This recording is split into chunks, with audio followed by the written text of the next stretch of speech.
Bon les petits gars, content de vous retrouver pour une nouvelle vidéo qui n'était absolument pas prévue au programme. Je me rajoute du boulot, j'aime ça. À la base, j'étais parti pour changer une porte d'entrée. Donc on enlève l'ancienne porte, l'ancien cadre, on remplace le nouveau cadre et la nouvelle porte. Ça devait s'arrêter là. Et en enlevant l'ancien cadre, je me suis retrouvé face à un seuil en couleur béton. Est-ce qu'il est en béton, mortier? On verra ça lorsqu'on le cassera. Mais il est fissuré, il est moche. Et quitte à avoir une nouvelle porte d'entrée, autant avoir un nouveau seuil.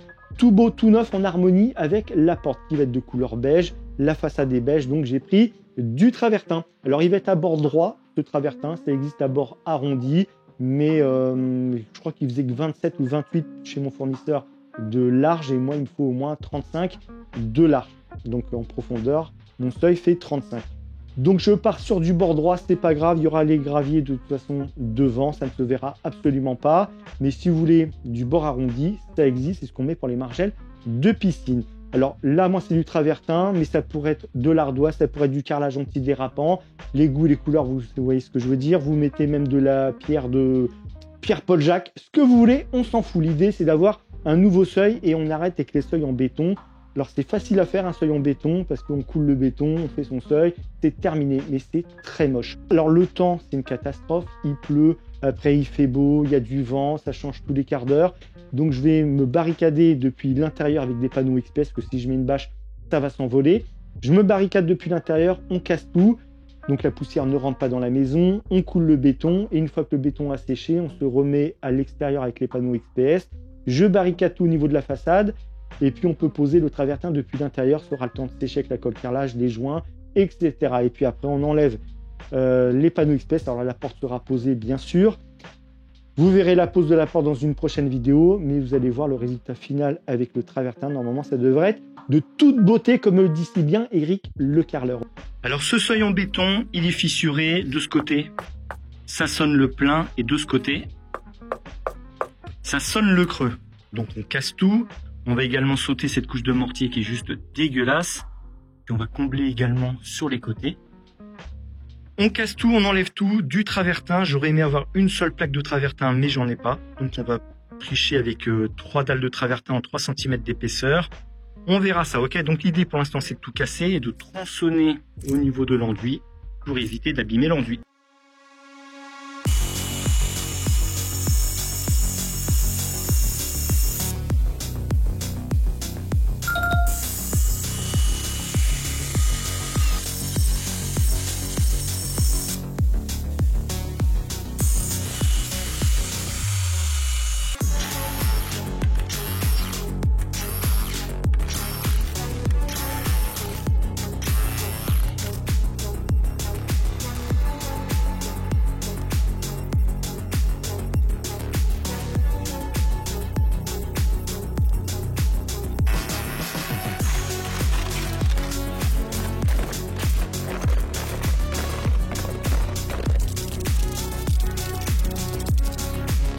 Tout est nettoyé, ça c'est très important. Nettoyez bien votre zone avant de verser du mortier et du ciment. Bref, on aspire et bien sûr on met de l'eau pour avoir une bonne accroche. J'ai mis des panneaux de XPS, des chutes dans les rails, parce qu'il va falloir que je m'en resserve pour l'encadrement de la porte. Si je coule du béton dedans, eh bien c'est mort, je ne peux plus m'en servir. Donc tout ça c'est nettoyé. Un chevron en guise de butée, bien sûr c'est le niveau. Ok, donc l'idée là c'est de faire 2 rails de chaque côté en béton. Et pour ça, je vais utiliser du XPS en 3 cm, la même épaisseur que le travertin. Donc je vais le mettre à la bonne hauteur, hauteur finale. Et en dessous, j'aurai la bonne épaisseur de béton. Donc un ici, un là. Et ensuite, je tire dans ce sens-là. Et le béton, c'est lui, le VPI Béton Pro 350 bas carbone, prêt à gâcher. Ce sont des sacs de 25 kg. Je pense que je vais passer 1,5 sac de sac, vu la superficie. Et puis on laisse bien sécher. Une fois que c'est sec, on va pouvoir coller le travertin à la colle carrelage.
Bon, ce petit seuil en béton, qu'est-ce qu'il dit? Eh bien, il est bien sec. Un petit coup d'éponge dessus, histoire que ce soit granuleux. C'est pas plus mal pour l'accroche.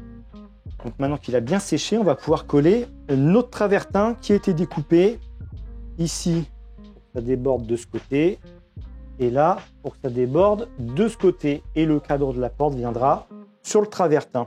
Alors j'ai une règle en alu ici tout le long pour me caler, voir que ce soit aligné. Et dessus, il y a un chevron. J'ai décalé les panneaux de XPS volontairement. Donc sur toute la périphérie, hop, c'est décalé. Comme ça, je vais pouvoir mettre un serre-joint et prendre le cadre de la porte en étau. Au moins, j'aurai les mains libres pour mettre mes fixations, scellement chimique, etc. Vous verrez ça dans un prochain épisode, mais ça va être pas mal. Avec, bien sûr, le compribande, le silicone, etc., la colle, bref, la totale est pareille au niveau du sol. Alors, ce ne sera pas sur le travertin, vous verrez ça tout à l'heure, parce que le travertin, je vais m'arrêter à peu près par là. Et ensuite, il faut que je vienne à plat, parce que là, on a une pente. Donc, si je commence à mettre mon travertin penché tout le long, forcément, le seuil, où est-ce que je veux dire, on marche dessus, même avec de la colle en dessous, on risque de le déformer. Ce qu'il faut, c'est être le plus plat possible au niveau du seuil de la porte. Donc, je vais m'arrêter là et après, je mettrai de la colle prise rapide, soit carrelage, soit du mortier à prise rapide pour me reprendre bien plat. On verra ça tout à l'heure. Donc, le petit chevron, je vous l'ai dit, pour les serre-joints. Maintenant, on n'a plus qu'à mettre notre petit primaire avec la brosse et le primaire est ici, c'est le VPI Prima Universel. Et ensuite avec la colle VPI Coliflex Premium 2 V411, donc c'est une colle déformable blanc T2S1. Sol et mur intérieur extérieur, format de maxi, au sol 120-120, au mur 120 par 300, 5 à 6 mètres carrés par sac. Je pense en avoir largement assez. Plancher chauffant, piscine, c'est le fond d'un sac, mais j'en ai largement assez pour coller, on va dire, allez, 2 plaques de travertin et demi. Et puis voilà, une fois que c'est fait, on va pouvoir mettre les petits joints qui vont bien, couleur pompière, et ce sera nickel. Donc j'ai enlevé l'ancien cadre, pas de rejingot, il n'y en a pas forcément besoin dans le sens où il y a une bonne pente. On est plus haut que les graviers et par rapport au portail, je dois avoir à peu près 10 mètres. On est plus haut d'environ 70 cm que le niveau du portail. Donc si un jour il y a des fortes pluies, l'inondation, tout ce que vous voulez, hop, ça va s'évacuer sans problème. L'ancienne porte, j'ai déjà lavé à grande eau, c'est jamais rentré. Donc je me fais pas de soucis. Celle-ci, ce qu'il faut, c'est faire une bonne étanchéité en dessous. Donc le silicone, la colle polymère, le compribande, la totale, vous y allez franchement. C'est pour ça que tout à l'heure, je vous disais, le travertin, on fait une bonne pente et ensuite je me mets au plat et le seuil, vraiment une bonne étanchéité en dessous et l'eau ne passera pas, ok? Par contre, attention, pensez bien aux accès PMR. Ce que je vous dis, pas de rejingot. Si vous avez besoin de faire un rejingot, on pourrait très bien le faire en travertin. Je coupe des bandes de la largeur de mon seuil, donc dans du travertin qui fait 3 cm. Je le colle sur le béton. Ensuite, je viens poser du travertin pour recouvrir le béton d'1 cm. Il me reste un rejingot de 2 cm plus l'épaisseur du seuil, on va dire 3 cm. Donc ça s'enjambe facilement. On pourrait également poser 1 cm de travertin par-dessus des bandes de travertin de 3 cm plus le seuil qui vient sur le travertin. Donc ça me fait 4 cm de rejingot. Ça s'enjambe facilement. Mais maintenant, pour une personne à mobilité réduite, il faut y penser. Elle va dire, bah oui, mais moi 4 cm, je ne peux pas les passer parce que j'ai du mal à lever les jambes, parce que je suis en fauteuil roulant. Donc là, vous allez me dire, bah oui, mais tu as des graviers, donc en fauteuil roulant, ça ne sert à rien. Vous êtes censé avoir un accès en dur si vous avez un accès PMR. Il faut y penser. Donc moi, c'est une habitation, c'est privé. Pour l'instant, je suis tranquille. Mais si demain, je vends la maison, il y a une personne qui est en situation de handicap, donc en fauteuil roulant, je suis censé avoir un accès au moins PMR pour la porte, donc au ras. Sinon, il faut mettre des plaques et un accès en dur. Donc tout ça, il faut y penser. Je sais que chez nous, on a des baies vitrées. Honnêtement, je ne vous mens pas, il doit y avoir entre 5 et 6 cm d'épaisseur entre l'épaisseur du seuil en béton, l'épaisseur du rejingot, l'épaisseur du seuil de la baie vitrée. Ça vous fait un bon paquet enjambé. Donc pour nous, ça va, mais pensez bien aux personnes à mobilité réduite.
Le petit gabarit qui m'a bien aidé à enlever l'épaisseur du carrelage.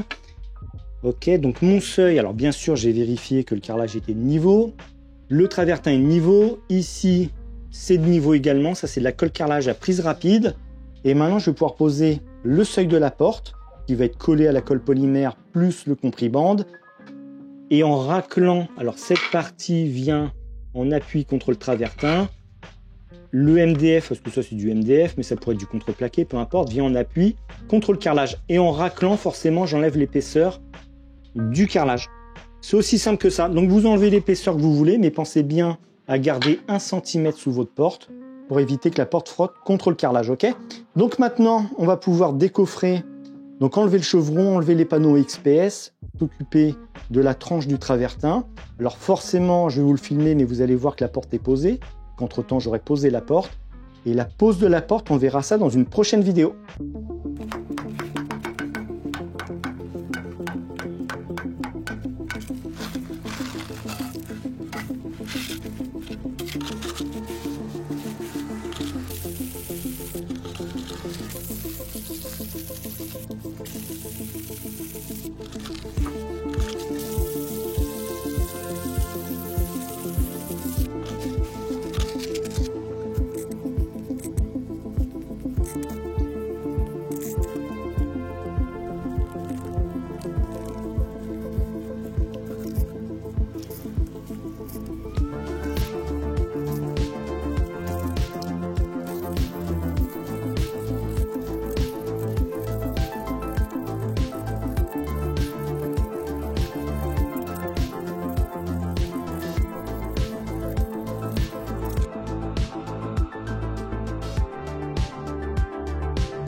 Allez, pour le seuil, c'est terminé. Le béton, de la colle carrelage, du travertin, des joints. Et j'ai un seuil qui est adapté à la porte. On va dire que la porte a des nouvelles chaussures. Ça m'aurait vraiment embêté de poser une aussi belle porte sur un seuil en béton. J'aurais juré de toute façon. Et puis le seuil, il était fissuré, il était moche. Là, honnêtement, ça m'a pris, allez, oui, 1 journée et demie en plus. Mais je suis super content du résultat. Alors les goûts, les couleurs, ça se discute pas. Ou si, ça peut se discuter dans certains cas.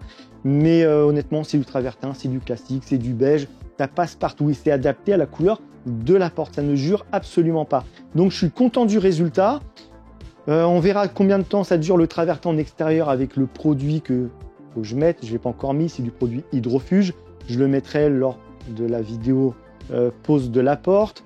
Il faut le refaire normalement tous les ans, mais je sais, j'avais vu chez un collègue qui vend du carrelage, il avait un produit bicomposant pour le travertin, alors qui est chiant à appliquer, c'est ce qu'il m'avait dit. Il faut le faire sous certaines conditions, il ne faut pas qu'il y ait de poussière et de feuilles qui volent en extérieur, sinon ça va se coller dedans et c'est chiant à enlever, il faudra tout reponcer.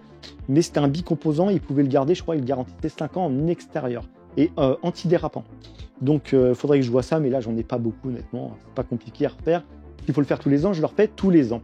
Je vous ai même pas montré le disque avec lequel j'ai coupé le travertin. C'est lui, c'est un disque segmenté. Alors pour du travertin ou de la dalle en béton de 3 cm d'épaisseur, ça va très bien. Et l'avantage, c'est qu'il est déporté, vous voyez.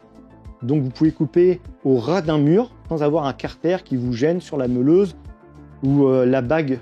Là, il n'y a pas de bague. On est directement sur l'emmanchement M14. Vous venez visser votre disque et on peut couper au ras du mur. Alors il faut faire attention sur une façade parce que ça décape vraiment. Mais ça coupe super bien le béton, le travertin. Il y a très peu d'éclat. Donc ce type de disque, je vous le recommande. Vous aurez bien sûr un lien dans la description. Donc on a fait le tour pour le seuil. Prochaine vidéo, si ce n'est pas la prochaine, ce sera celle d'après. Ce sera donc la pose de la porte. Et c'est ultra simple à poser. Alors, il faut bien vérifier vos équerrages au niveau du cadre, linteau et tablier. Nous, on a un petit décalage, je vous l'expliquerai dans la vidéo. Mais il y a toujours une solution à tout de toute façon. Mais une fois que vous recevez votre porte, à poser. C'est un jeu d'enfant. Franchement, c'est un jeu d'enfant. Et c'est ultra satisfaisant à poser. Moi, j'ai pris énormément de plaisir à poser cette porte et je vous expliquerai tout ça dans cette fameuse vidéo qui sort très rapidement. Ok, donc je vous remercie d'avoir regardé cette vidéo. N'hésitez pas si vous avez des questions. Et puis, portez-vous bien et à la prochaine vidéo.